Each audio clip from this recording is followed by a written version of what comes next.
Hello মা। হ্যাঁ, একটু বেরিয়েছিলাম, এই একটা বন্ধুর সাথে দেখা করতে এসেছি। হ্যাঁ, ওই ঠিক আছে, আমার সাথে দেখা করে আইটের মনে হয় বাড়ি আসছি। হ্যাঁ ঠিক আছে, রাখো। তুই কখন আসলি? ভাই এত বছর পর দেখা হলো, কখন আসলাম তুই এটা বলছিস?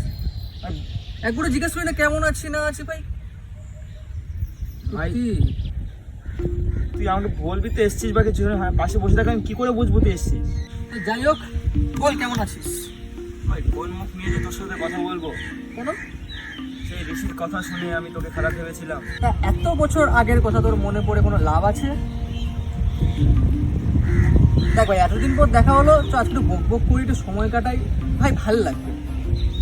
তো সব ঠিকঠাক, বাড়িতে এমনি সব চলছে ঠিকঠাক? হ্যাঁ সব ঠিকঠাকই আছে। আর কাজ বাজ? হ্যাঁ করছি এখন। तू जो छूटा तो कौन रहेगा। যাই হোক ভাই, এত বছর পর তোর সাথে কথা হলো, সত্যি ভাই মন থেকে ভালো লাগছে। মানে বছরে এত বছরের ডিস্টেন্স। আমারও ভাই খুব ইচ্ছা করতো সেই তোর সাথে কথা বলার, আমি যদি ভুলটা আর সেই ভাই আগের কথায় আসছিস কেন ভাই, কেন? কারণ ভাই আমারও সেই জিনিসটা আমি তোকে খারাপ ভেবেছিলাম। তোকে ভাই 2 ঘন্টা ধরে আমি তোকে এই বলে যাচ্ছি, ভাই মাথা থেকে বের কর, মাথা থেকে বের কর। হ্যাঁ ভাই বল। তো দেখ, আমার বন্ধু আছে না সায়ন, তার সাথে এখানে আমাদের দুর্ঘটনা ঘটে গেছে, মনে হয় আর বেঁচে নেই। কি বলছিস?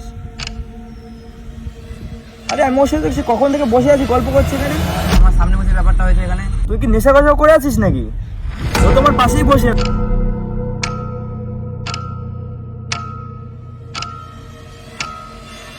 এই যে কি ভাবছো? আমি কে? আমি তো নেই, আমার আর অস্তিত্ব নেই। আমি অনেকক্ষণ আগে মারা গেছি।